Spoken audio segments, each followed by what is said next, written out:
Y ahora sí, vamos a meternos con el tema de hoy. Vamos a hacer un bloom, un cambio radical. Y vamos a hablar, primero agüita con misterio, del culto de los orishas, también llamados orichas. Advertencia. No voy a hablar de ninguna religión en específica, porque los orishas tienen diferentes religiones en diferentes países y con diferentes, digamos, formas de trabajarse. La más conocida para nosotros es la que se practica en Cuba. Por un lado, por el tema del idioma, que es mucho más accesible que, por ejemplo, la que se practica en Brasil, ¿no? Que es en portugués. Pero no me voy a referir a la santería, ni al candomblé, ni a ninguna religión en concreta, porque por un lado no soy religiosa, por otro lado no pretendo tampoco aquí dar una clase de doctrina, y lo que sí quiero es traeros como esta cultura, esta forma de ver la vida, que es muy interesante, que es muy bonita, y lo que pretendo es que disfrutemos de esta información. Por otro lado también me resulta interesante el trabajo con los orishas porque son como diferentes dioses, es un panteón de dioses súper variado, súper rico, que tienen como cierto parecido a la forma de organizarse los dioses griegos, por ejemplo, que tiene cada uno su personalidad, que son dioses de diferentes cosas, el del rayo, la del agua, el no sé qué. Y por otro lado también, en el caso de los orishas, se utiliza también como oráculo. Que por cierto, os lo voy a mostrar al oráculo, pero yo no lo trabajo, ¿vale? Yo no lo leo. Os lo voy a mostrar porque lo tengo de friki. Bueno, y porque fue en otra vida, hice la tesis doctoral sobre ese tema, pero bueno, es más por friki que por practicante que lo tengo. Entonces, los orishas se trabajan también como parecido, entre comillas, a lo del signo zodiacal. Cuando una persona nace se dice que es elegido por uno de estos dioses, por uno de estos orishas. Entonces, según las características de la persona, pues se puede ver qué orisha tiene o qué orisha no tiene. Esto es como cuando dicen los Géminis son, y hablo porque soy Géminis, los Géminis son personas que tienen muchos altibajos emocionales. Hoy están contentos, mañana están tristes y algunos son un poco bipolares porque tienen un gemelo. Las típicas clasificaciones que hacemos de sí, eso es típico de Tauro porque ha dicho tal, o eso es típico de Piscis porque ha dicho cual. Pues con los orishas pasa un poco lo mismo, ¿no? Cuando ya la gente los conoce y empieza a entrenar el ojo y tiene cierta práctica, sobre todo la gente que está metida en estos cultos, te saben decir a ojo, pues qué orisha, digamos, es su padre o madre espiritual, porque son tratados como padres y madres. Entonces, tenemos dos formas de hacer, digamos, esta charlita. Una es la visión, perdón que lo diga así, la visión petarda, que es la mayoría de textos que nos vamos a encontrar. Me ha costado un poco, que lo hablaré al final, encontrar textos que os pueda recomendar para que podáis leer, porque esto no es como lo de constelaciones familiares, aquí esto es un poco más académico, un poco más serio, un poco más antropológico. Esa es la versión que yo llamo más petarda, y la otra es la nuestra. Algo que sea disfrutón, que sea divertido, que podamos aprender algo, pasar un buen rato y yo qué sé, llevarnos esa información bonita. Yo opto por la segunda, por hacerlo a nuestra manera. Deciros también que va a ser la primera vez que yo lo haga de esta manera. Yo he trabajado por cierto, en ELA, en Sevilla, en la Universidad de Sevilla, en la facultad donde está el departamento de antropología, y en la Pablo de Olavide, que fue donde yo estudié, dando precisamente clases en antropología de este tema. Así que voy a traérmelo a nuestro terreno por aquí. Yo también me quedo con la disfrutona. Por eso tengo buenos recuerdos yo de Sevilla, la verdad. Entonces, básicamente nos estamos refiriendo a un panteón religioso que tiene casi toda a nuestra manera, que es exactamente la que llena el corazón. Di que sí, Neus, di contigo. El panteón del que os voy a hablar tiene raíz africana. Hay diferentes, digamos, tribus que participan en el culto de los orishas, pero la mayor parte es la tribu, el pueblo yoruba. Si os disfruto mucho mejor, ¿verdad que sí? Sí, yo estoy de acuerdo contigo. Deciros que en todo África hay más de 600 orishas, pero en América se le rinden culto a unos 16, vamos a decir, también depende de la corriente religiosa, hay entre 12 y 16 orishas a los que se les rinde culto. ¿Y esto por qué sucede? Esto sucede porque en el año 1500 se puso de moda, vamos a decirlo de esa manera, llevarse personas africanas a vivir de manera obligatoria a América, ya me entendéis por dónde voy, hay ciertas palabras que no sé si las puedo usar, entonces las vamos a poner con eufemismos. Se puso de moda, digamos, llevarse esa mano de obra, llevarla a un país que no conocían y además, pues, privados de su libertad. Estas personas se encuentran con que, por un lado, llegan a una tierra donde no conocen el idioma, no conocen las costumbres, tienen que aprender un idioma pues que tampoco dominan y tienen que hacerse a una religión pues que no tiene nada que ver con ellas, concretamente la católica, porque aquí eran prácticamente los jesuitas quienes pues hacían como toda la parte de la labor de la conversión religiosa. Por otro lado, se encuentran que llegan a un sitio donde no solamente están los europeos que los han privados de su libertad, sino que se encuentran además con que allí vivían unos autóctonos indígenas que estaban en la misma, que también estaban privados de su libertad, obligados a abrazar el catolicismo y que además ahora tienen visitantes, digamos, ¿no? Como que vienen y se quedan de fuera. Una cosa muy curiosa que hicieron fue que, como os digo, hay diferentes tribus aquí mezcladas, cada uno con su dialecto, con sus costumbres, mezclaron, digamos, separaron, mejor dicho, a todos los africanos para que no se pudieran entender entre ellos, de manera que no pudieran, digamos, hacer boicot o enfrentarse a los europeos. Los mezclaron para que no se pudieran entender. Entonces los distribuyeron por diferentes países de América. Hay ciertas ciudades que eran puertos donde llegaban esos barcos llamados puertos negreros, dividir y vencerás, efectivamente, y ahí pues los mezclaron como buenamente pudieron. Cada vez que llegaban, pues miraban a los ejemplares, por decirlo de una manera, y veían que este ejemplar es bueno y es propio pues para trabajar tal zona, pues para mí, que tengo más dinero y que soy el que distribuyo. Que esta ejemplar acaba de tener hijos, pues esta va a alimentar y va a ser nodriza de esta familia blanca. Y así pues los fueron dividiendo. Concretamente, con el tema religioso, que es a lo que nos estamos refiriendo, esta gente se encuentra con que tienen una forma, digamos, como animista de ver la religión, es decir, todo tiene la chispa divina, toda la naturaleza tiene su espíritu, tiene su energía. Se encuentran con eso, se encuentran con que todo, digamos, tiene una energía divina detrás y tienen que reducir todo eso a Jesús, a la Virgen y a un montón de santos. ¿Qué es lo que hacen para poder adaptarse? Poder, digamos, no recibir el castigo por no abrazar esa nueva religión que les imponen y de manera secreta seguir practicando su culto. Pues practican lo que se llama el sincretismo. El sincretismo vendría a ser como la analogía, la equiparación de dos cosas que son similares. Por ejemplo, se encuentran con que ellos tienen culto, que además es uno de los orishas más potentes, tienen culto a Ogún. Ogún es el guerrero.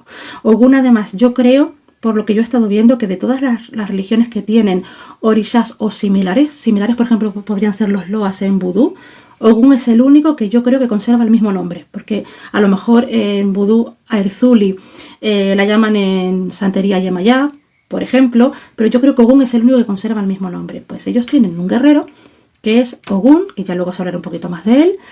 Y cuando ven el imaginario católico, lo más parecido es San Jorge.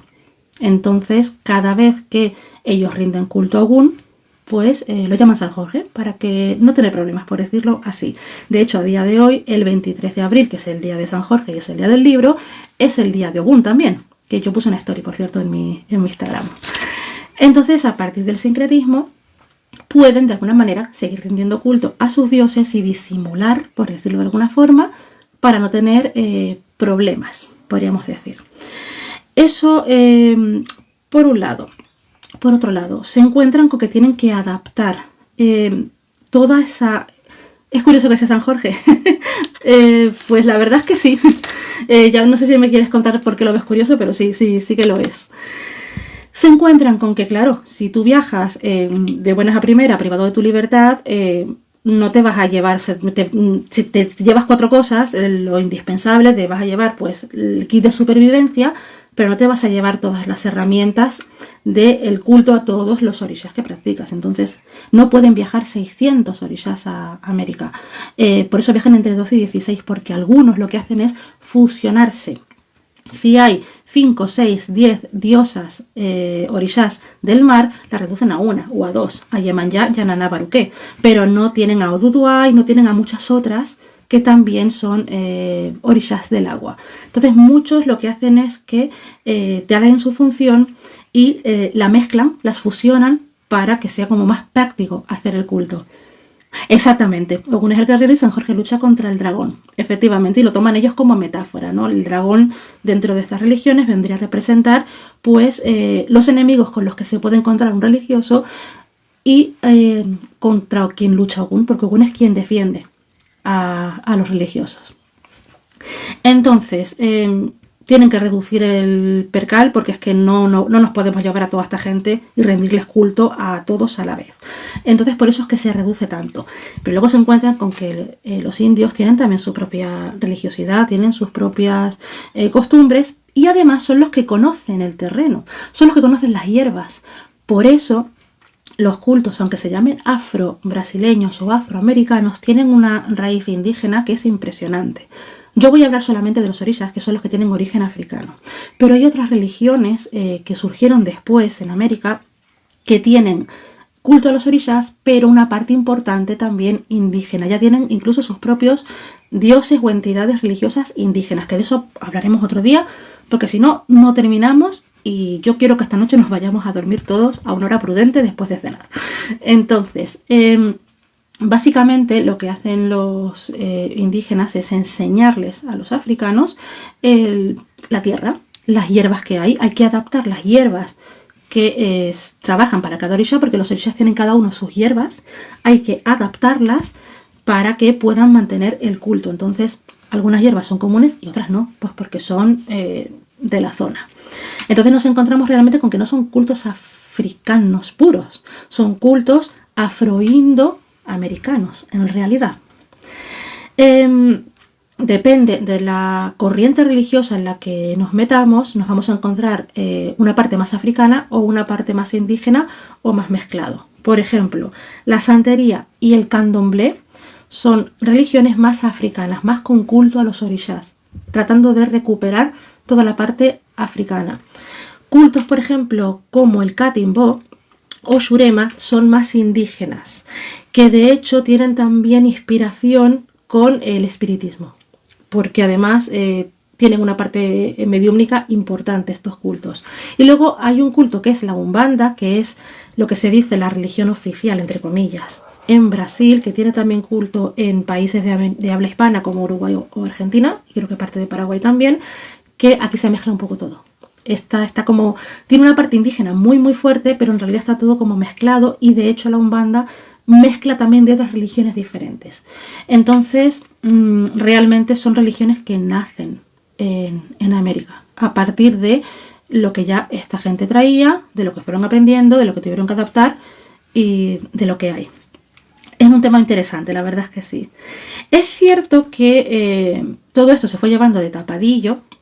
De hecho, hay una práctica, un tipo de arte marcial que seguro que os suena, que es la capoeira. La capoeira es una danza a los orishas. Aquí hay bastante, digamos, división, porque hay capoeiristas que dicen que no, que esto nada que ver, pero que hay cierta influencia de la danza de los orishas. Sí, si escuchamos canciones de capoeira, en algunas nombran a estos orishas. También hay bastantes teorías con esto, pero el nombre capoeira significa gallinero. Porque estos hay imágenes que son muy duras, son muy fuertes. Los africanos solían estar encerrados en jaulas. Entonces los metían en el gallinero, en la capoeira, y ahí es donde se empieza a practicar esta danza. Hay imágenes que son muy fuertes, ¿no? Cuando ves fotos reales y demás. Pero bueno, están por ahí, podemos buscarlas. Yo tampoco he querido traer mucha imagen ni en ese sentido, pero bueno, que hay mucha imagen, hay mucha documentación al respecto. En el año 1888, Brasil, digamos, erradica la esclavitud. Es el último país, por cierto, de América en abolir la esclavitud. Y a partir de aquí hay como una cierta libertad religiosa. No va a ser prácticamente hasta principios del siglo XX que ya empiecen a oficializarse estas religiones, que de eso os hablaré otro día, que también es muy interesante, pero si no, como os digo, es que el tema se abre y aquí nos podemos tirar la misma vida, pero ya a partir de ahí empiezan a oficializarse estas religiones, que como os digo, no voy a hablar de ninguna en especial, pero sí vamos a hablar un poco en general para que veáis qué tienen en común. Este tipo de religiones, como os comentaba, son animistas, rinden culto a la naturaleza y buscan, le dan importancia a la semilla espiritual de todo. Todo tiene soplo divino, por decirlo de alguna manera. Son religiones monoteístas, en realidad. ¿Por qué? Porque se basan en la figura de un dios creador, al que llaman Olorum, y este dios lo que tiene son manifestantes, digamos, representantes arquetípicos de diferentes reinos de la naturaleza que van a representarlo a él. Entonces, la representación de Olorum, por ejemplo, dentro de lo que es la guerra, el tema del metal, la apertura de caminos, sería Ogún. La representante de Olorum dentro del mar sería Yemanyá, y así con todos. Entonces, realmente son religiones monoteístas, aunque tengan como estas jerarquías, por decirlo de alguna manera. Estos orishas, que son un poco como los intermediarios entre los dioses y entre Dios, mejor dicho, y los hombres, son a los que les vamos a dedicar la atención, que vendrían a ser un poco como este panteón que funciona como un oráculo.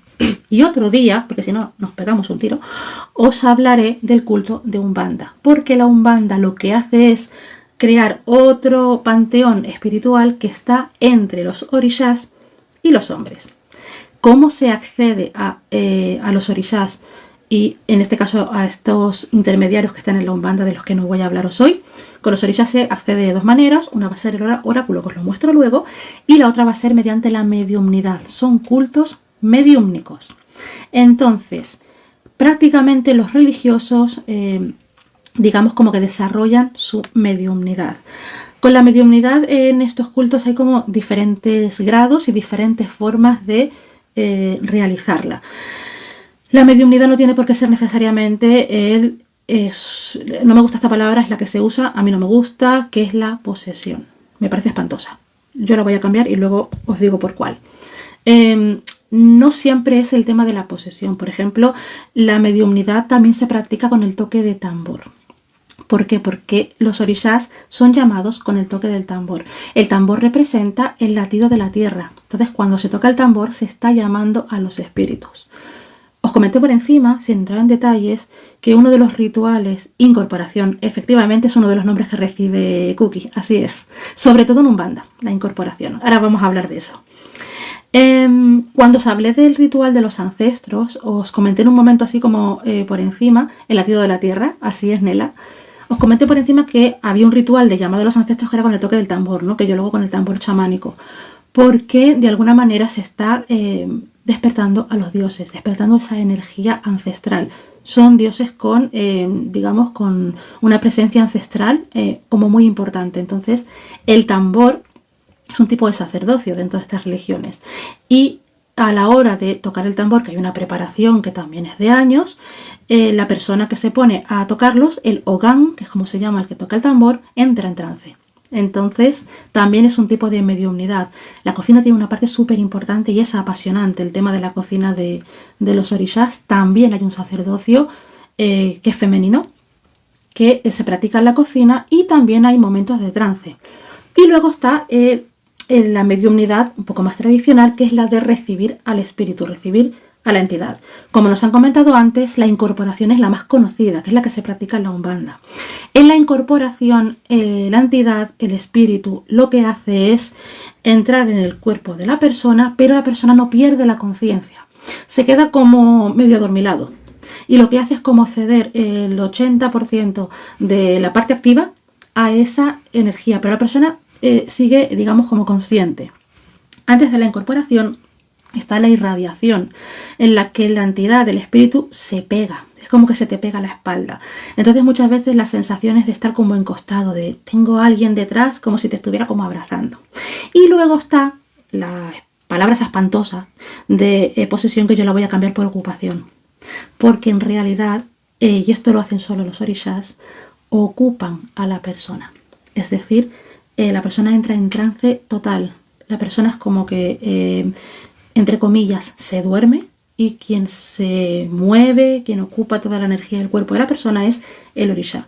Obviamente esto lleva años de preparación, son cultos mistéricos, es decir, de iniciación. Hay una serie de rituales, hay una serie como de ritos de paso, y la persona va poco a poco iniciándose, realizando sus ritos, formándose y aprendiendo también esta forma de mediumnidad que lleva como muchos años de trabajo. Así que tenemos cultos iniciáticos o mistéricos, que se la cosita va como de a poco, tenemos cultos animistas, es decir, que rinden culto a la naturaleza, y tenemos cultos mediúmnicos, que tienen diferentes grados de mediumnidad, como estamos viendo. Voy a hacer una pausa porque quiero saber hasta aquí si todo bien, si alguien se ha perdido, todo claro. Voy a beber agüita con misterio mientras tanto y os leo un poquito.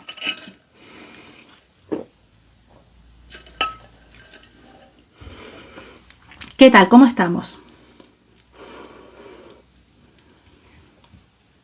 Por tu parte todo bien, perfecto, seguimos enteras.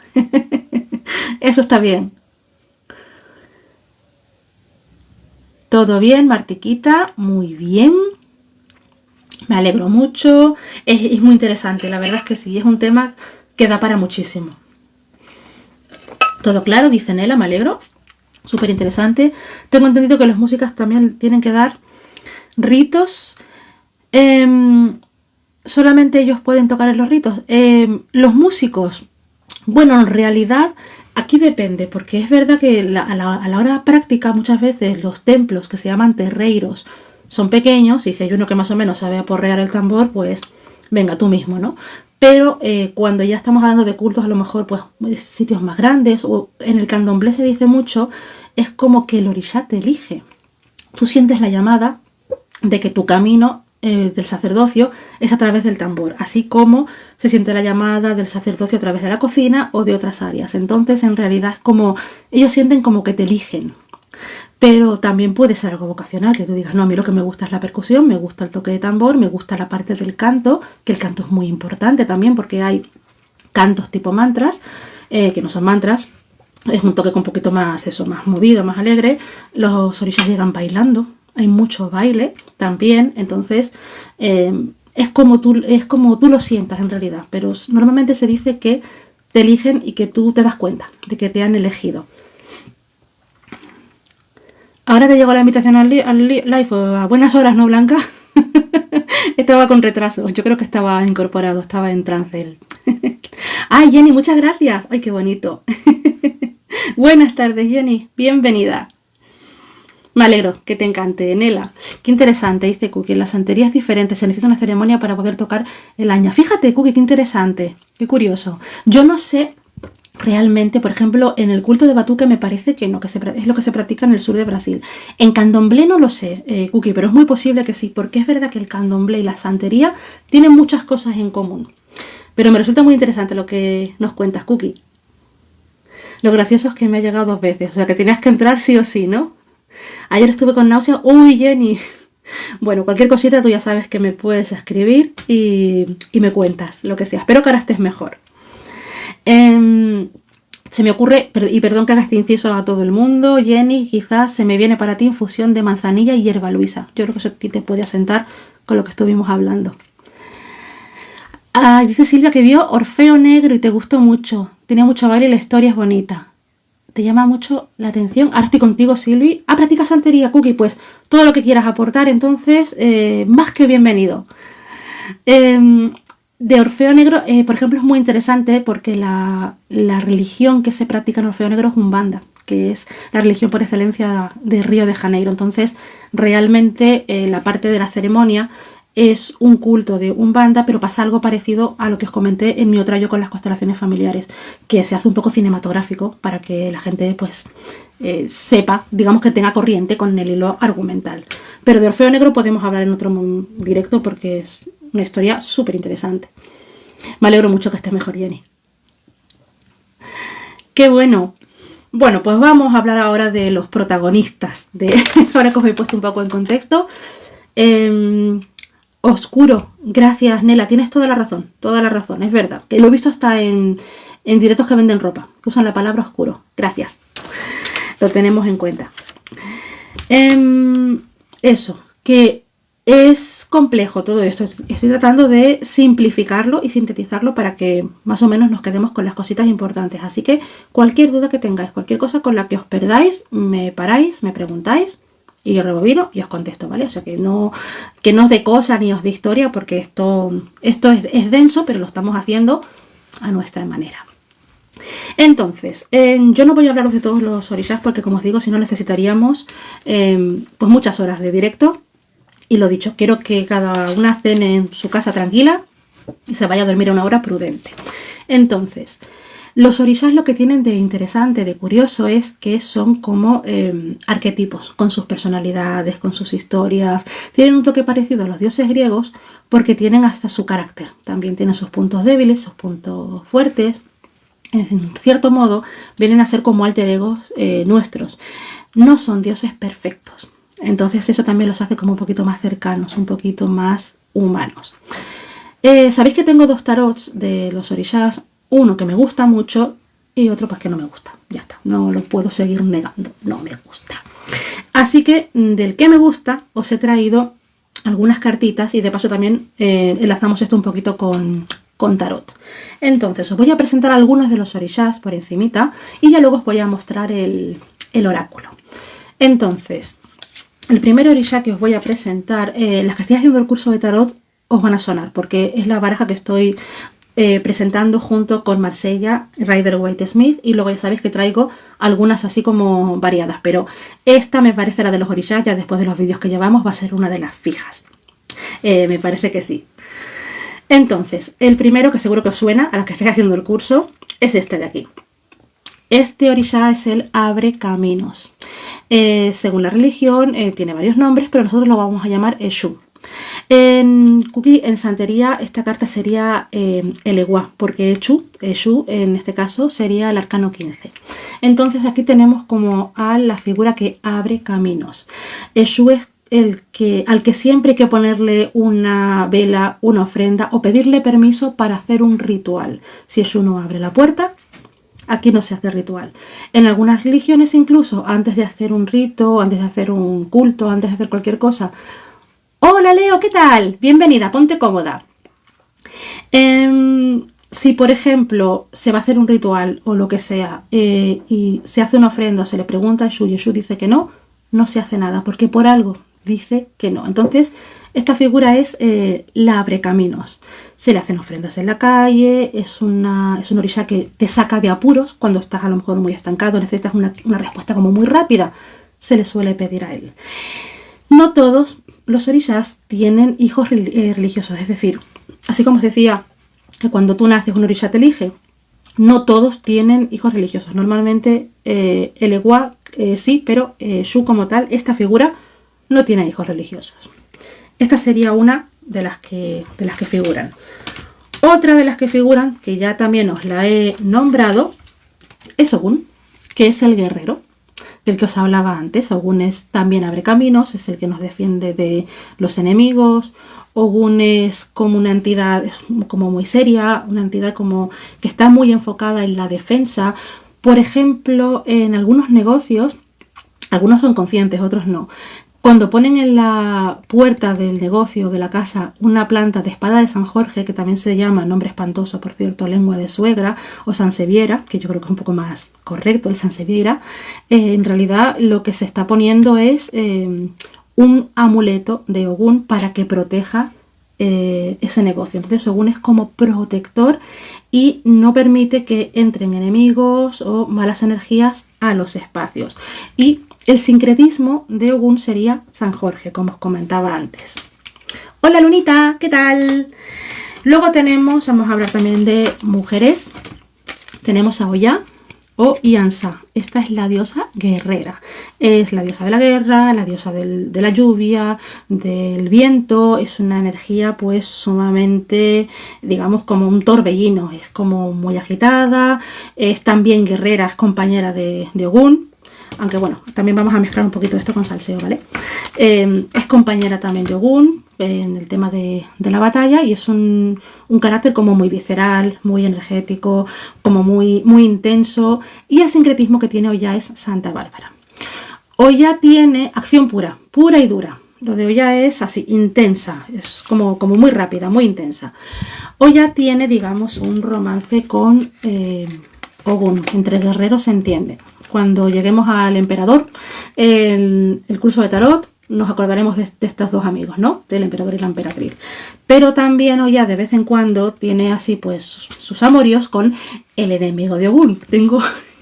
Tenemos una alumna en la escuela de arte de mi hermana que a mí me encanta. Esa niña tiene que ver telenovelas porque tiene 11 años y me cuenta las historias del niño que le gusta, y cuando me habla de la niña que también le gusta el mismo niño, le llama mi enemiga. Bueno, pues así tan intenso como diría esta niña. Ogún tiene un enemigo, por decirlo así entre comillas, que también tiene un medio rollo con Oya, que es Shango.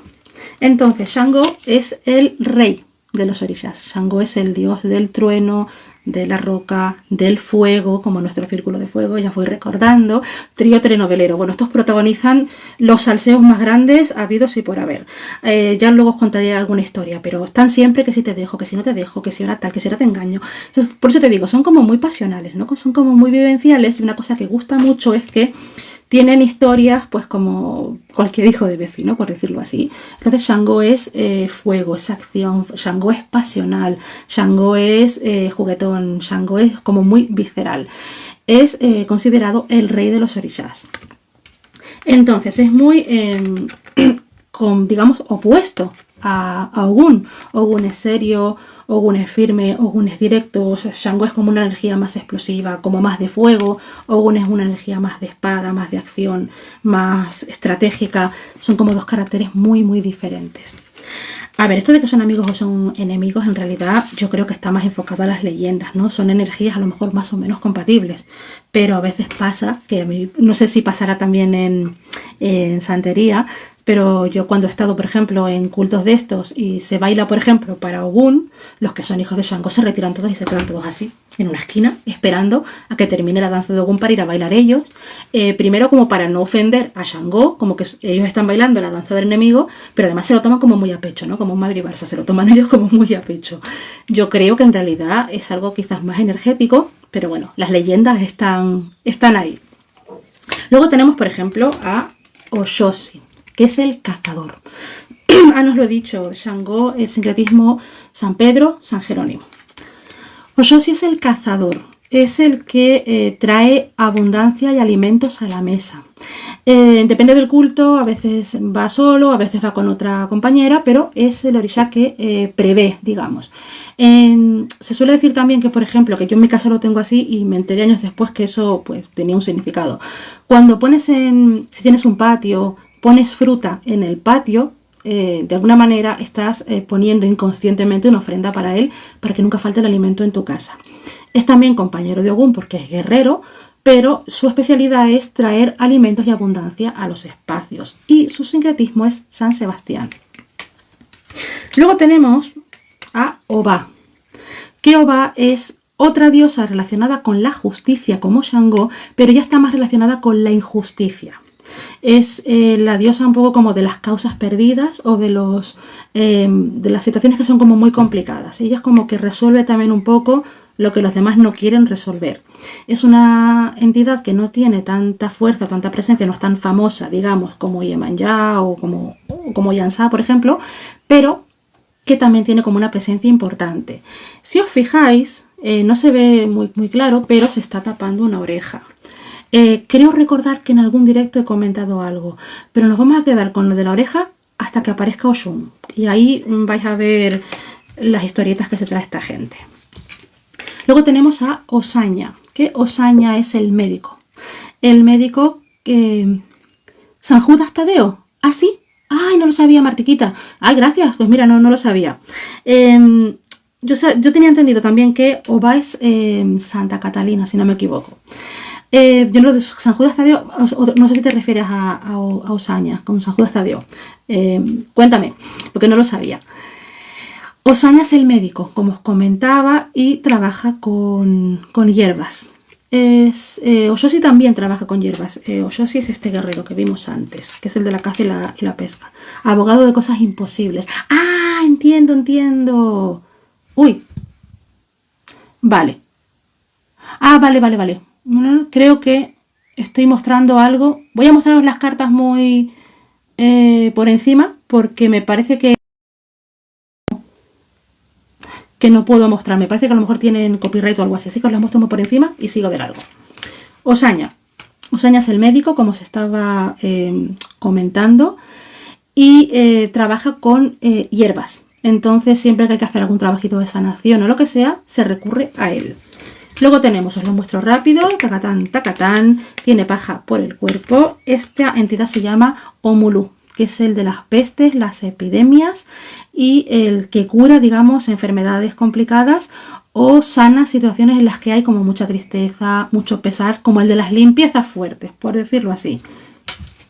Luego tenemos a la que os nombraba antes, que era a Oshun. Oshun es la diosa del río, es la diosa de la fertilidad, es una de las diosas de la maternidad junto con Yemanya y siempre ha tenido pues una fama para mí un poco injusta y machista de coqueta, pendón, roba maridos, bueno, y todas las perlas que os queráis imaginar. Así como teníamos un triángulo amoroso con Yansa, Ogun y Shango, los guerreros y el rey, tenemos otro con Obala de la oreja, Shango y Oshun. Porque en un momento cuando Yansa deja a Shango por Ogun, por el guerrero, marcha con él, pues Shango se casa con Oshun. Oshun es reina, Shango también. Se casan y claro, rey con reina, pues aquí pues todo maravilloso, fiestas por todo lo alto, son dos orishas como muy ostentosos. Pero Shango también tiene fama de ser un poco mujeriego. Entonces, ¿qué es lo que hace? Que deja a la reina, a la más guapa, a la más poderosa, a la más todo, pues por la feita del barrio, que es Oba, como nos decía aquí nuestra amiga Martiquita, la de los casos imposibles. Claro, imaginaros la patada en el ego que habrá supuesto para Oshun que su marido, el rey, la deje pues por la mosquita muerta. Hablando siempre con todo el respeto, no me estoy metiendo en todo lo que es la leyenda. Uno de los encantos que tiene Oshun es la cocina. De hecho, os hablaba que existe un sacerdocio de la cocina, que de hecho es de ella, es de un sacerdocio que está consagrado a Oshun. Y uno de los aspectos por los que Shango estaba pues muy enganchado con Oshun era por la cocina, por lo que ella le cocinaba. Y Oba, pues cocinar no es su punto fuerte. Y siempre estaba escuchando los reproches, ella, de Shango, de que Oshun cocinaba mejor que ella, a ella le salía mejor, ella tenía más gracia para cocinar, ella tal. Y la pobre, ¿qué es lo que hace? Pues esto no se hace, ¿vale? Hace lo que no hay que hacer, que es ir a preguntarle a la ex del marido, pues que le enseñe a cocinar, que le enseñe una receta para volverlo loco. Claro, cuando Shun se entera de que las cosas van mal en casa de Shango, pues le da una receta de la sopa favorita de Shango, un plato ostentoso, abundante, riquísimo, se la explica con todo detalle y le dice, y el ingrediente estrella, ¿sabes cuál es? Cuando ya esté todo hirviendo y esté todo así, digamos, como efervescente, te cortas la oreja y la pones a hervir. Y dejas que hiervas un buen rato y cuando le sirvas el plato, le pones la oreja. Pero déjala tapadita, o sea que primero pones más cosas por encima como para que se encuentre la sorpresa, porque eso lo va a volver loco. Esta mujer se va muy contenta a su casa a preparar esa sopa de oreja y cuando la va a servir, o casualidad, Oshun se deja caer por ahí como para ver qué tal. Aquí no hay quien viva, ¿no? Todo muy así. Entra a ver qué tal, se pone así a charlar mientras la otra le va sirviendo la sopa, él la empieza a tomar. Se empieza a emocionar porque está buenísima, se empieza a acordar de cuando le cocinaba la otra y que qué rico, que tal y cual, hasta que saca la oreja con la cuchara. Y cuando saca la oreja, pues primero se muere del asco, monta en cólera porque es una entidad relacionada con el fuego, es muy visceral, es muy explosiva, monta en cólera, tira la mesa y sale todo volando, se da cuenta obviamente de la estrategia de Oshun y las echa a las dos. Dice, no quiero volver a saber nada de ninguna de las dos. ¿Y sabéis qué hace? Pues se va un poquito con el rabo entre las piernas a pedir otra oportunidad a la guerrera. Así que bueno, Por eso también las hijas de Oshun y las hijas de Oba, o los hijos, no se llevan bien. Entonces, cuando se va a ir en una fiesta para la una, los hijos de la otra se retiran todos con los brazos cruzados y enfadados. Para que veáis también cómo se mueve aquí el percal. Bueno, ¿quién me queda? Me quedan dos, que os los voy a mostrar a los dos juntos y os hablo de ellos. Una es, yo creo que la más conocida, es la más conocida de todas, que es Yemanya, que la conocemos todos, yo creo que sobradamente. Yemanya es la diosa, la reina del agua. La Orisha, por decirlo de alguna manera, madre, es como la madre de todos. Es la diosa como de la vida, una diosa a la que se le rinde culto el 2 de febrero en diferentes lugares. Cuando yo os he hablado de los puentes de sal, que es ese abrecaminos que se hace con agua y sal, es un abrecaminos que se hace con ella. Es una entidad muy relacionada también con las emociones, con todo el campo emocional. En esta baraja es el arcano 3, así que cuando veamos la semana que viene a la emperatriz en otras barajas, vamos a ver esta carta. Y volveré a hablaros de Yemanya. Y por último, tenemos a Oshala. Que Oshala es el padre, el Orisha padre. De alguna manera es como la representación de ese gran dios que os hablaba de Olorun dentro de lo que son los Orishas. Yemanya y Oshala vendrían a ser como las figuras de padre y madre, pero esos padres y madres como espirituales, como esos grandes guías. Entonces, cuando una persona nace, uno de estos orishas los eligen. Hay muchos más. Yo os he presentado los más escuetos, ¿no? Así como los más populares, por decirlo así. Cuando una persona nace, uno de estos orishas los eligen. Y esa persona es como que tiene ciertas características que son como de ese orisha. Por ejemplo, se dice que los hijos de Shango les gusta disfrutar, les gusta comer, son divertidos, son guasones. Las hijas de Oshun, o los hijos, que también pueden ser hombres, son coquetos, les gusta cuidarse, les gusta, dicen que tienen cierta tendencia a querer llamar la atención. Los hijos de Ogun son serios, son organizados, son estrategas. Los hijos de Yemanya, pues a lo mejor son muy emocionales, son personas a lo mejor con cierta paciencia o con cierto, digamos, como con cierta calma emocional, o todo lo contrario, se pueden desbordar como se desborda el mar.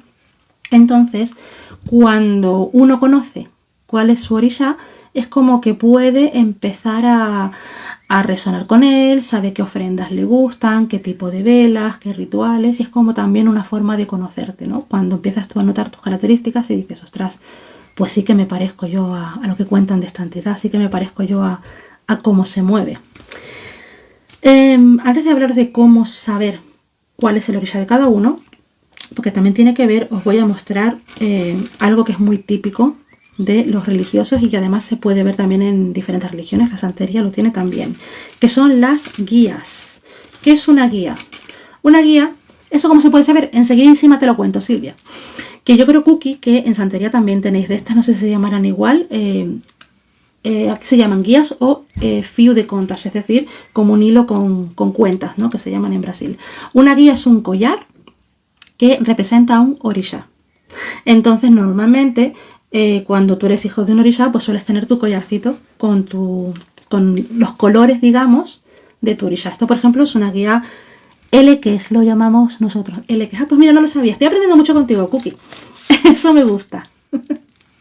Esta, por ejemplo, es una guía o L-Ques, sí. L-Ques o L-Ques, para pronunciarlo correctamente, Cookie, ya que me pongo.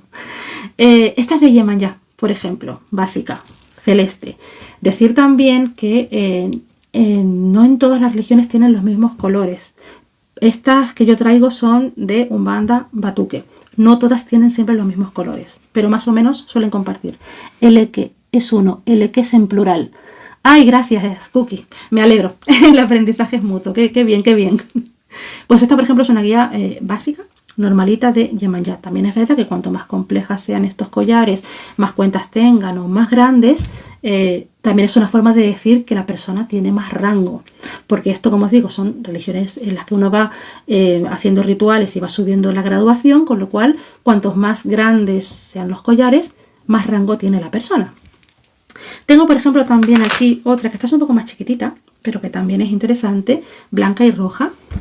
Esta concretamente es de Yansá, de la guerrera, pero podría ser también de Shango por los colores. ¿Veis? Esta es blanca, es un blanquito transparente y rojo. Luego tengo por aquí otra, que hoy no voy a hablaros de este culto, que esto es una guía pero de Umbanda, de esa religión que yo os hablaba, que es intermediaria otra vez, pero si estos collares son míos. Vale, pues ya está, que no me puede recomendar porque estoy mostrando pues material que no. En fin, que estos collares son míos y no tienen derecho de autor. Pero bueno, esa que os he mostrado que tiene, bueno, ya que no lo puedo recomendar 10 minutos, lo muestro igual. ¿Veis que tiene como diferentes colores? Está dividida por secciones de 7 cuentas cada una. Pues cada uno de esos colores está representando a un dios, por decirlo así, a una energía. Entonces, ponerte estos collares es una forma de llevar un amuleto. Son collares que, estos no están ritualizados, por eso también los toco y los muestro sin problema. Normalmente la persona no los muestra, o si los muestra no los tiene como muy al aire libre. Son collares de protección, se suelen utilizar en los cultos religiosos y según la casa religiosa, digamos, a la que pertenezcas, la comunidad religiosa, te pueden decir que los puedes usar todos los días o que solamente se usan dentro del culto, ¿sí? Eso como que ya depende. Luego, por ejemplo, tengo una, que esta es de Candomblé, que esta es de Oshun. Esto es un collar como de tipo cristal. Y esta me la hicieron a mí. Esta fue un regalo que me hicieron. Y esta, por ejemplo, realmente, tampoco yo no tengo graduación ninguna, como os digo, yo no estoy iniciada, pero esta me la hicieron tipo regalo y como para que lo pudiera usar en plan collar. Entonces esta es una guía pues que yo la uso en realidad tipo collar. Esta es una joya, esta es una maravilla. Tiene, ¿cuántos años tienes tú? Tiene 12 años y que me dure muchos más. Esta es una joya. Luego, ¿cómo podemos averiguar quién es nuestro orishá? A ver, aquí realmente hay dos canales oficiales, uno un poco más oficial que el otro. Realmente con el orishá hay uno solo. Parece piedra ámbar, es cristal, pero el color es así, tipo ámbar, sí, efectivamente. Como os comentaba, realmente la forma oficial de saber cuál es tu orishá es mediante la lectura de un oráculo, que es el oráculo de los caracoles, que en Brasil, en esa zona, se llama bucios o cauríes. No sé cómo se llama Cookie en santería, si nos lo puedes compartir, seguimos aprendiendo. Entonces, este oráculo tiene esta forma, y espero, mira, ya lo peor que puede pasar es que nos censuren. Es como si fuese una guía, os la muestro un poquito así por encima, para que no nos censuren. Es una guía que ya veis que es mucho más grande, y veis que está dividida en diferentes colores, como estáis viendo. Cada uno de estos colores, la voy a poner un poquito bajita, vaya a ser que nos regañen, cada uno de estos colores representa un orishá. Esta, por ejemplo, es Oshun, esta sería Yemanyá, este sería Oshalá, el padre, este sería Shu, el abre caminos, aquí sería Ogun, Oya, Shango, y así como con todos, ¿no? Entonces, este collar se pone en forma de círculo, que de hecho, os lo voy a mostrar rapidito antes de que nos regañen. El arcano 10 de esta baraja, la rueda de la fortuna, representa el oráculo, precisamente. Que en este caso aparecen semillas, que es otra forma también de trabajar este oráculo. Y se trabaja con bucios o cauríes, que son, que seguro que los habéis visto, este tipo de caracol. ¿A qué os suena este caracol a todas? Pues este caracol se llama bucio o caurí. Entonces, si os fijáis, el bucio tiene como dos caras. Esta sería una y esta sería otra. El bucio este en realidad está cerrado, pero esto está manipulado para que quede de esta forma, con lo cual se dice que esta es la cara abierta del bucio y esta es la cara cerrada. ¿Todo bien? ¿Hasta aquí? ¿Te suena? Sí, porque son los típicos del boho chic, así como más playero, se ponen los caracolitos, estos son tipicazos. Se dice también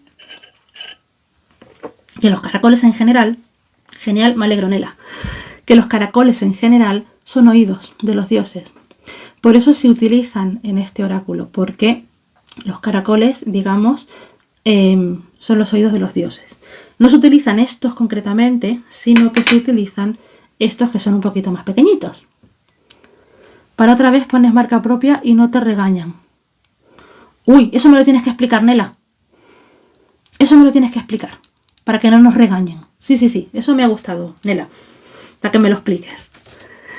Entonces, según cómo caiga en los bucios que se trabajan entre 12 y 16 durante la lectura, lo que se hace la persona es que se pone los bucios en la mano, hace la pregunta, los agita y los tira. A ver, un segundín. A ver, que ahora me están diciendo eso para comprobar que estamos aquí. El típico puzzle. Ya está. Vale, perfecto. Ah, pues eso, que lo de la marca propia me interesa, que me lo cuentes, Nela. Entonces, lo que se trabaja es que se pone el oráculo, se pone, pues eso, el incienso, la vela, lo que haya que poner, y se trabaja según la corriente religiosa. Perfecto, Nela. Con 12 o 16... Hola Lourdes, ¿qué tal? Bienvenida. Con 12 o 16 caracolitos de estos. Depende, como os digo, del ritual. Entonces se hacen las preguntas pertinentes, las que se hagan, y en función de cómo caigan, es decir, si caen de esta forma, si caen de estas, hacia dónde apunta, digamos, el caracol, responde un orishá u otro, y de alguna manera también el sacerdote, el que hace la lectura, entra en una especie de trance, con lo cual los mensajes son también canalizados, aparte de la interpretación de estos caracolitos, de los bucios. Y entonces es el sacerdote el que tiene que pedirle a los orishás en ese oráculo que le diga cuál es el orishá de la persona que quiere consultar. Entonces, en realidad, la forma oficial sería esa, para uno asegurarse que es así. Es cierto que, por ejemplo, yo confío mucho en cuanto la gente los conoce y uno le llama mucho la atención o resuena mucho con uno o se siente muy identificado, que a lo mejor hay algo, como que por aquí cuando el río suena, ¿no? Y me ha pasado en alguna ocasión que la persona ha tenido sus duditas, ha tenido la oportunidad de consultar con un sacerdote y que ha confirmado que era ese. Entonces, también a veces yo me dejo como llevar aquí por la intuición. También es cierto que si uno no se va a iniciar y no va a hacer, digamos, no va a hacer este camino al sacerdocio ni nada por el estilo, si a ti te resuena uno muy en especial o te ha llamado mucho la atención por algo, a lo mejor es interesante pues tirar por ahí, conocerlos y ver si tiene algo que ver contigo. O sea, lo peor que puede pasar es que no sea tu guía espiritual, pero tampoco estás haciendo daño, sino todo lo contrario. No pasaría como nada más. Entonces la forma en realidad sería esa. En algunos cultos, además de hacer esta consulta, se pide a la persona que entre en trance y que el orishá cuando llegue demuestre que es él, el orishá o la entidad que sea. Entonces aquí también va a depender como de cada casa religiosa, pero realmente la forma oficial de descubrir o de averiguar cuál es, sería esa, hablar con un sacerdote que te haga esa lectura con los caracoles y pues tener esa certeza. Yo conozco gente que va como con los tarotistas, ¿no? De sacerdotes en sacerdotes para corroborar que todo el mundo le dice lo mismo, porque aquí, claro, si necesitas, ¿no? Que la respuesta sea unánime. Yo no sé leer este oráculo, entre otras cosas porque yo no estoy iniciada en ningún culto, como os digo. No es algo tampoco que se pueda enseñar, como por ejemplo puedo enseñaros yo a leer el tarot, por decirlo así, porque además hay mucha información que es secreta. Como os comentaba, es un culto mistérico. Entonces hay mucha información que se pasa como de boca en boca y hay ciertas partes del culto que están cerradas a los que somos pues mirones, que venimos de fuera.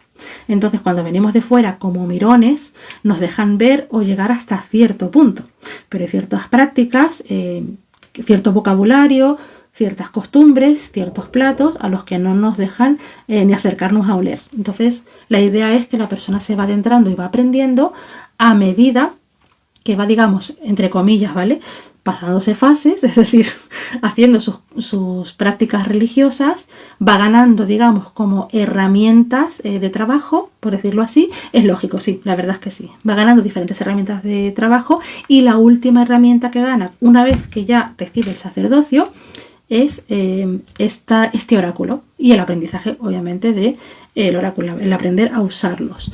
Depende de cada corriente religiosa, la iniciación puede durar entre 7 y 21 años. O sea que esto es una forma de vida, prácticamente.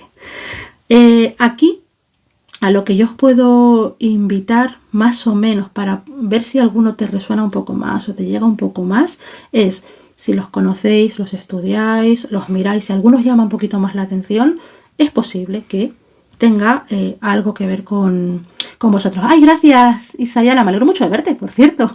Bienvenida. Puede ser, digamos, como que tenga que ver con vosotros. Y a las que estéis haciendo el curso de tarot, como con cada arcano yo os voy a ir trayendo estas cartas, también os estoy hablando de cada uno de estos orishas con respecto al tarot, porque también por algo la persona que ilustró este tarot eligió a cada uno, digamos, dentro de un arcano concreto. También por ahí tiene mucho que ver. Entonces es posible que alguno os toque u os resuene más.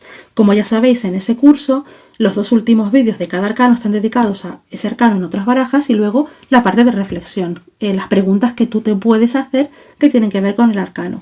A lo mejor si por ahí con alguno hay un poquito más de emocionalidad, es muy posible que ese orisha, a lo mejor puede ser que sea tu guía espiritual o a lo mejor tenga algo que ver contigo. Ay, con 2 bebés luego se me complica, pero cada un ratito. Pues me alegro mucho. Estás bien acompañada, eso sí que es verdad. Me alegro mucho de verte. Vale, hasta aquí. ¿Dudas, preguntas, ruegos? ¿Algo?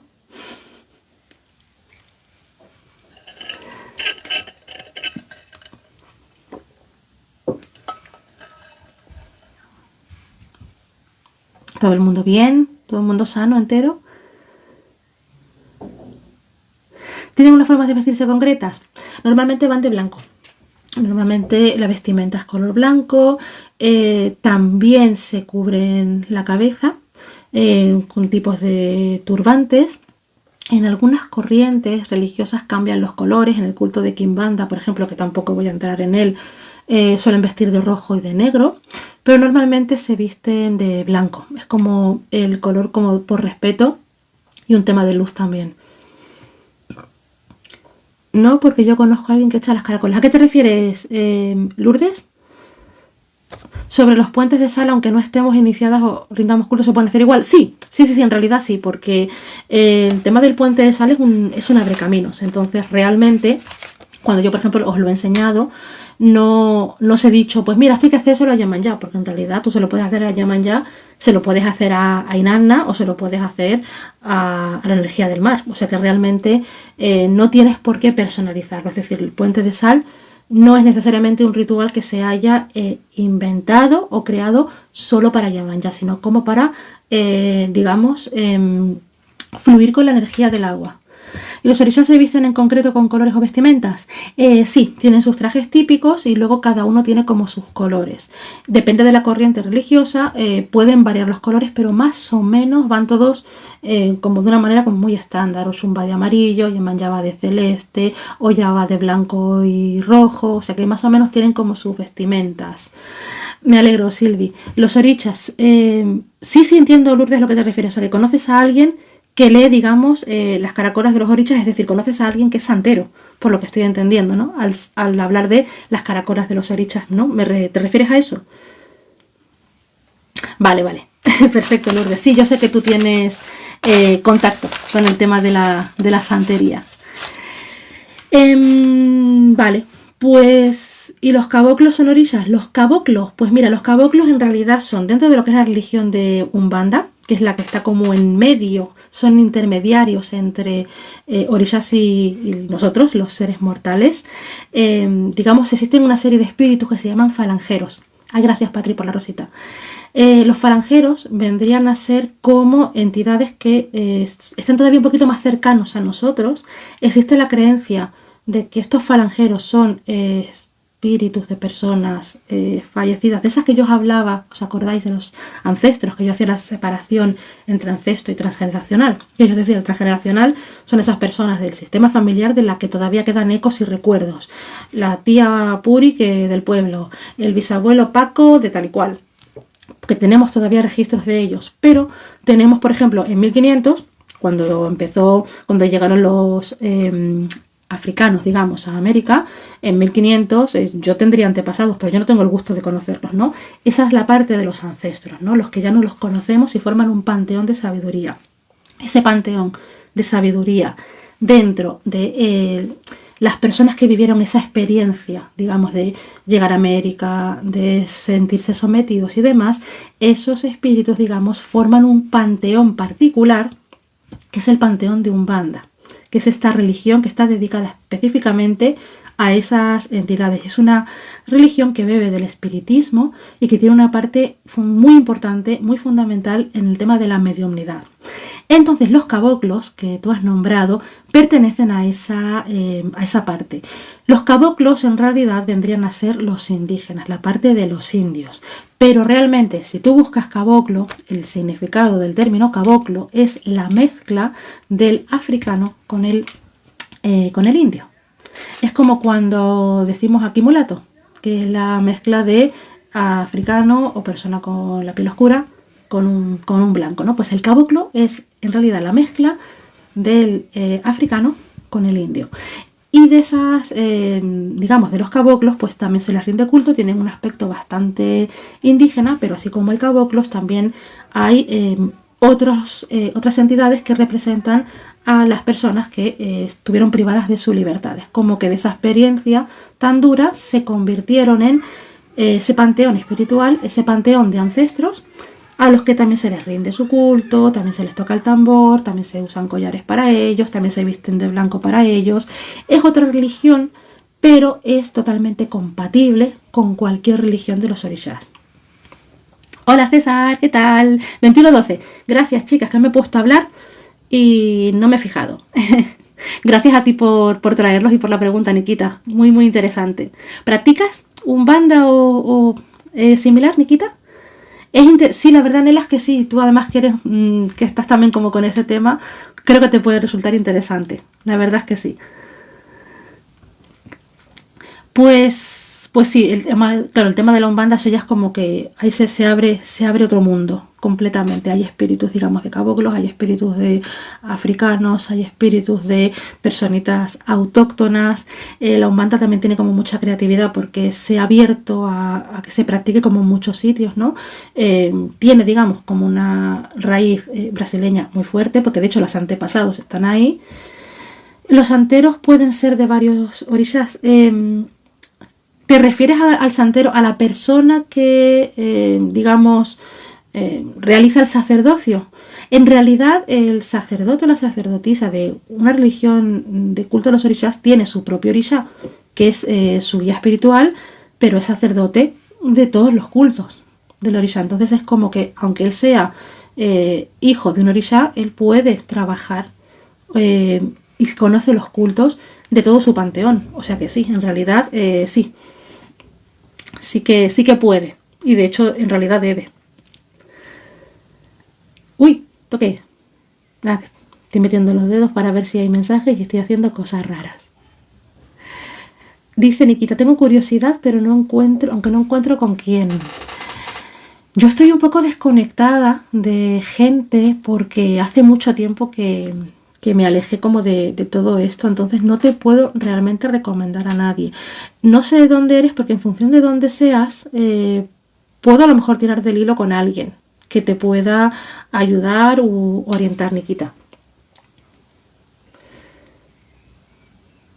Es muy amplio, esto es un mundo. Además aquí es como que aquí hay más, a veces pasa que hay más espíritus que practicantes de tanta gente que hay. Es todo un mundo, la verdad es que sí. Es muy rico, la verdad es que es muy interesante y es muy rico. ¿Qué más? ¿Dudas, preguntas? Aquí en Rincón, sí, lo sé, Lourdes. ¿Estás en España, en el norte? Yo en España, mira, no lo sé, pero en Portugal sé que sí. En Portugal yo sé que sí que hay. No conozco a nadie. Hace muchos años estuve en el Algarve, en un terreiro que fue, la verdad, es una experiencia muy interesante. Y tengo entendido, pero no lo sé, que por la zona de Galicia tiene que haber algo. Porque por la zona de Oporto también, por Galicia escuché en su momento que había algo. pero no te sé decir exactamente nombres ni nada. De todas maneras, Nikita, yo me quedo con la copla, y si por lo que sea encuentro a alguien o me aparece, que a veces pasa eso, ¿no? Que uno abre el radar y aparece alguien, nos ponemos en contacto y yo te cuento. Pero así de cabeza a priori no te puedo recomendar. Los caboclos me provocan mucha ternura. Son muy bonitos los caboclos. Cuando los ves trabajar son súper bonitos, la verdad. A mí me gusta mucho porque además llegan como indios, llegan haciendo pues esos ruidos, se mueven como muy rápido, trabajan mucho con temas de hierbas, temas de frutas. Los cantos de los caboclos son súper bonitos. A mí me gustan mucho los caboclos particularmente. Si tiene que aparecer, seguro que te llega. Sí, seguro que sí. Yo también confío en eso, Nela. Hola, Llovizna, ¿qué tal, guapa? Bienvenida. No te preocupes porque voy a subirla a YouTube, la charlita, así que ya nos tienes ahí. No te preocupes. Pues sí, Nikita, abrimos la puerta y si aparece alguien interesante, pues que nos llegue. Que me llegue a mí, te lo pueda pasar, que te llegue a ti directamente y ya está. Estas cosas pasan. Cuando uno resuena y demás, estas cosas pasan. No, gracias a ti también por compartirlo. Pues, ¿qué más? Hola, Puri. Bienvenida. Pues básicamente os he hecho un resumen, resumidísimo, esquemático, pero a más no poder. Se pueden seguir sacando cositas por aquí, se pueden seguir sacando información, pero más o menos era como para que conocierais el panteón. Es un panteón que lo bonito que tiene es que está vivo. Está como todavía activo, ¿no? Que muchas veces vemos, por ejemplo, barajas de diosas y aparecen nombres de diosas pues que ya no están muy activas, por ejemplo, Afrodita, que bueno, que sí tiene su culto y demás, pero Afrodita ya no, nadie le rinde culto a Afrodita como tal. Pero por ejemplo en esas barajas está mezclada Yemanyá, Oshun, Kuan Yin, que sí son diosas que están activas. Entonces bueno, pues es como conocer un poquito más también, conocer un poquito más cómo se trabaja con esto, que esto existe. Y que pues a lo mejor aquí alguien sale resonando, descubriendo, pues ese guerrero a mí me llamó la atención, aquella la de la oreja también. Y a lo mejor por ahí se nos abre una puerta a descubrir algo más nuestro, ¿no? Que también puede ser, ¿por qué no?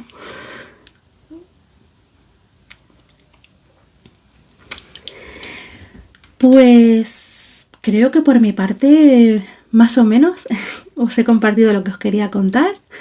Que bueno, cuando nos van descubriendo cosas y poder bucear en ellas. Sí, es que en realidad esto es como abrir la puerta y ya después empezar a bucear y ahí ya llega el océano, ¿no? Ahí ya está todo abierto, todo a disposición y eso es lo bonito, ¿no? Que después ya cada uno también va buscando y buceando por donde le llega. Eso es lo bonito también. Bueno, espero que os haya gustado el tema, que más o menos yo sé que he dado mucha información. Yo estoy en Málaga, Nikita. Al sur, en la otra punta. Hay muchos santos, claro, Yemanyá, Oshun, Obatalá, Oxalá, del que hemos hablado aquí, Shango, sí, muchísimos. Claro, los que están nombrando Lourdes son de santería cubana, que es el culto que tiene más presencia aquí en España, sobre todo por un tema de idioma.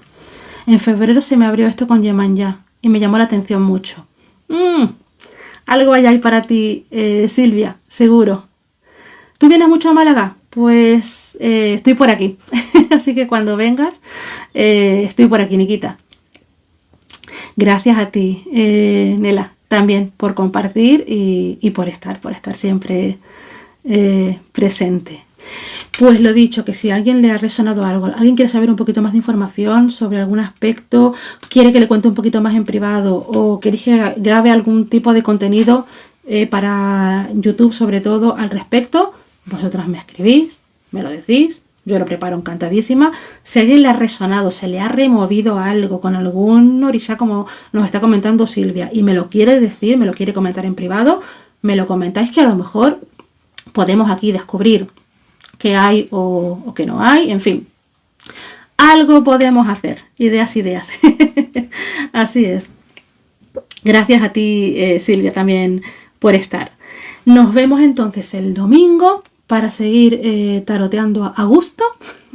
Como siempre, os recuerdo como lo comenté al principio también, pero lo voy a volver a compartir ahora porque es que me hace mucha ilusión y me apetece mucho compartirlo. Además, aprovechando que, por ejemplo, está por aquí Isayana y que es 2121, gracias. Pues la vas a tener enseguidísima en YouTube, Llovizna. Comentaros y recordaros a las que ya lo sabéis que este mes reactivamos el Círculo de Mujeres, le hemos cambiado el nombre a Círculo de Fuego, vamos a trabajar mini constelaciones grupales, algo parecido a lo que hacemos los domingos con el tarot interactivo, pero va a ser obviamente en grupos cerrados. Vamos a trabajar un tema que yo lo voy a poner de manera como genérica. Por ejemplo, el tema que vamos a trabajar el 21 de este mes va a ser cumple tus sueños, es decir, vamos a trabajar con un sueño que queramos cumplir y vamos a ver en esa mini constelación grupal, pues, qué bloqueo tengo.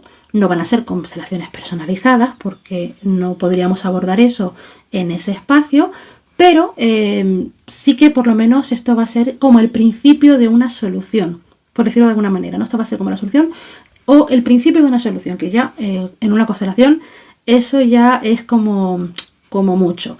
La forma para uniros va a ser a las que sois miembros de mi canal de YouTube, pues como siempre, vais a tener ahí vuestro enlace, vuestras cositas, ya sabéis que si alguna se pierde con encontrar el enlace me puede escribir y yo se lo paso, que no hay ningún problema. Y luego también he habilitado el pase individual para estos encuentros, que por ejemplo tú no tienes ganas de hacerte miembro porque no te apetece, no te resuena, no quieres ni a vender tarot, te da igual los descuentos conmigo, te da igual la lectura del mes, no me interesa, yo solamente quiero asistir al círculo y demás, pues tú compras tu pase individual, yo te doy paso para ese círculo, entras, pasas un rato agradable con nosotros, constelas y te sanas y ya está. Entonces vais a tener como esas diferentes opciones.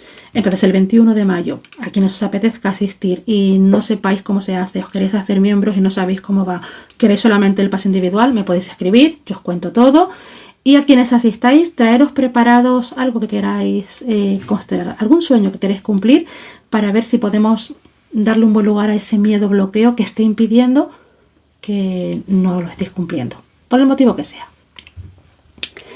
Y estoy al día. Sí, una hora potente, la 21-21. Efectivamente, como te ha explicado Silvia César. Y eso creo que sí, que era todo. Gracias, Silvia. La verdad es que sí que es bonito. Es agradable y la verdad es que lo pasamos bien. Sí, me encantará verte. Sayana, me encantará verte. Otra cosa importante, que también me estoy acordando, que es videollamada por Google Meet, con lo cual yo pasaré el enlace a las personas que vayan a asistir, pero para que os sintáis tranquilas, no es obligatorio si no queréis entrar con cámara, que algunas veces sé que puede ser un poco incómodo, un poco raro, no conozco a nadie, tengo que entrar ahí en una videollamada. Que no queréis entrar con cámara, no pasa nada, podéis entrar solo con el micro. Que no queréis entrar con absolutamente nada y lo que queréis es escribir por el chat y manifestaros por ahí, fantástico, yo os leo y ya está. La única persona que tiene obligación de entrar con cámara y con micro soy yo. Así que aquí cada una que se lo ponga cómodo. Si queréis entrar con cámara y demás y estáis en pijama, pues bienvenidos. Los pijamas son maravillosos. Eso es siempre señal de comodidad. Poneroslo cómodo, poneroslo fácil, pero no os quedéis sin participar porque tengáis, digamos, ese miedo escénico o porque sintáis que es obligatorio entrar y participar de manera activa. Yo he tenido gente en los círculos que entra, me ha pasado sobre todo en presencial, que se quedan sentaditos, aparentemente no participan, respiran porque los escuchas respirar, termina el círculo, te dan un abrazo, te dicen me ha encantado y se van. Y uno piensa, pero si no ha hecho nada, pero ha recibido lo más grande, ya ha estado, y su energía ha estado, ya ha creado presencia. Suficiente, o sea, no hace falta llegar y hablar si uno no quiere, no hay nada obligatorio, exactamente nada de miedo, aquí hay que ponérselo fácil y hay que ponérselo disfrutón, y si alguien necesita algo, como por ejemplo esto que acabo de decir, yo entro pero no me hagas hablar, yo entro pero ignórame, me lo decís y yo lo hago, o sea, no hay ningún problema, ponéroslo fácil, bonito, disfrutón y por lo menos dar la oportunidad de probarlo. Ay, Nela, qué bonito, todo es estupendo, con Lorena el mundo es de color. Gracias, Nela, por tus palabritas.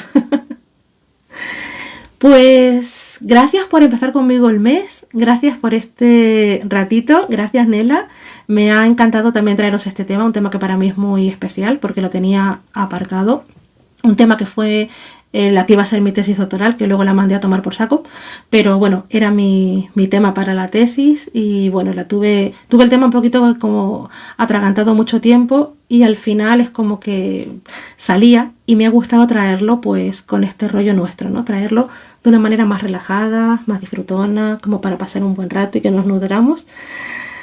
Ay, gracias de verdad, chicas, gracias a todas. Y comentaros, que no lo he dicho, para terminar ya, para cerrar, me ha costado un poco buscar libros para recomendaros, no como con las constelaciones que os dije, esto es un petardo, esto está bien y esto bueno.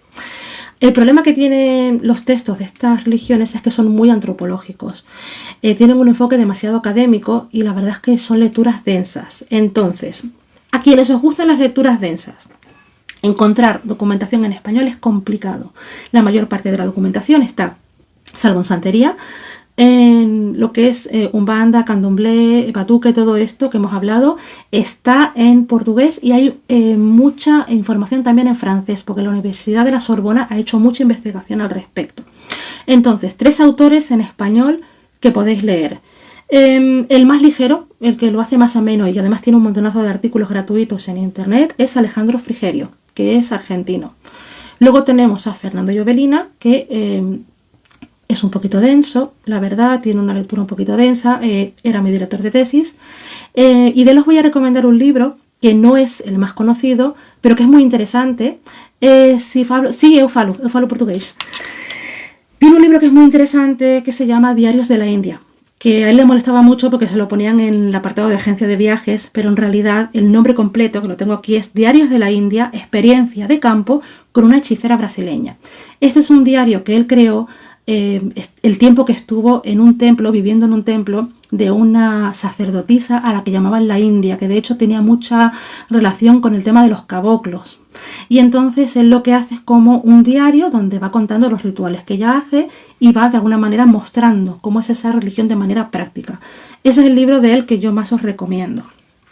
Y luego hay un libro en español que no está descatalogado, es un libro que es complicado de encontrar, lo he visto pues en Todo Colección, en Iberlibro, en librerías de viejo, que es una maravilla, que de hecho mi hermana está por aquí y a mi hermana le encanta, que es El espiritismo brasileño de Pedro MacGregor.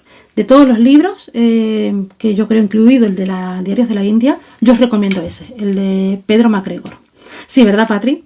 Sí, el del espiritismo brasileño, porque además habla de otro tipo de religiosidad, como por ejemplo, ¿cómo se llama este personaje? Chico Xavier, que si habéis visto la película El argentino se llama Alejandro Frigerio. Si habéis visto la película de Nuestro Hogar, que yo creo que el que se mete en desarrollo personal la acaba viendo, o a la gente que le gusta el tema del espiritismo, Nuestro Hogar, que habla de una persona que desencarna y va al otro lado y te cuenta cómo es la experiencia de la reencarnación y demás. Ese libro, Nuestro Hogar, ¿la has visto, no, Martiquita? Es una transcripción canalizada que realizó un medium brasileño archiconocido, que es, o era, mejor dicho, Chico Xavier se escribe, pero con X. Chico Xavier. El argentino... No, Chico Xavier es el medium, el argentino es Alejandro Frigerio, por el que preguntaba Nikita. Entonces, en este libro, en el de Pedro MacGregor, te hablan de él, de la experiencia de Chico Xavier, te hablan de ese Arigo, que también fue otro medium que era cirujano y operaba en trance. No, bueno, era cirujano cuando entraba en trance y hacía operaciones en trance, era como muy intenso, y te hablan también de parte de este culto de los orishas y de todo esto. Efectivamente, gracias César, exactamente. De todas maneras, si tenéis dudas, si os dice no me he quedado con nada pero me interesa, me escribís y yo os cuento encantada por privado y os paso la información que queráis. ¿Y qué más? Propuesta para la semana que viene, para el directo de la semana que viene, que además fue una cosa que hablé con Nela el otro día. Nela y yo tenemos en común muchas cosas, el tarot es una de ellas, también por algo, bueno, como con casi todos de los que estáis aquí, pero también nos gusta el tema del arte. Entonces, os lo he mostrado alguna vez así por encima, tengo un tarot basado en el Jardín de las Delicias del Bosco, que si no conocéis el cuadro, que ya os contaré un poquito, el Jardín de las Delicias es una representación del juicio final, del tema del Apocalipsis según la visión del Bosco. Entonces, a partir de esa obra, que es un tríptico enorme que está en el Museo del Prado, se ha sacado un tarot que está inspirado en diferentes pasajes de esa obra. Entonces, si os apetece, podemos hablar sobre el Jardín de las Delicias, sobre todo ese significado de se acaba el mundo, sale pues lo peor de la gente, hay una monja cerdo, en fin, muy interesante y muy enriquecedor. Si os apetece, podemos hablar sobre el Jardín de las Delicias en el próximo directo. ¿Qué tal? Es un espectáculo verlo, sí. El Jardín de las Delicias es una obra para ir a verla en directo. Está en el Museo del Prado, en Madrid. Unos personajes curiosos, sí, efectivamente. Yo creo que sí, que os va a gustar. Sí, además también, por supuesto, nos lo llevaremos un poquito a nuestro terreno y seguiremos hablando de tarot también, para no variar. Tú vas mucho al Prado, que ir al Prado es un placer, Nela. ¿Te parece bien? Me alegro, Martiquita. El Jardín de las Delicias. Sí, efectivamente. Nombre un poquito irónico, por cierto. Gente bonita, muchas gracias otra vez por estar aquí, por acompañarme. Nos vemos el domingo. Me alegro que te parezca perfecto. Llovizna, sí, en agosto nos damos una vuelta por el Prado. Me parece bien, Patri. Gracias a ti, Nela. Gracias a todos por estar. Ha sido un placer, ha sido un regalo. Y en vez de mandaros bendiciones en este tipo de cultos, en los orishas se utiliza una palabra que es Ashe, como el desodorante, el Axe, pues igual. Ashe quiere decir bendiciones, así que Ashe para todos y que descanséis. Nos vemos el domingo y feliz inicio de mes. Muchas gracias. Muito obrigada, vos, obrigada eu. Muchas gracias. Ish Ashe. Interesante. Buenas noches. Gracias, Martiquita. Me alegro que te guste. Nos vemos el domingo. Cuidaos mucho.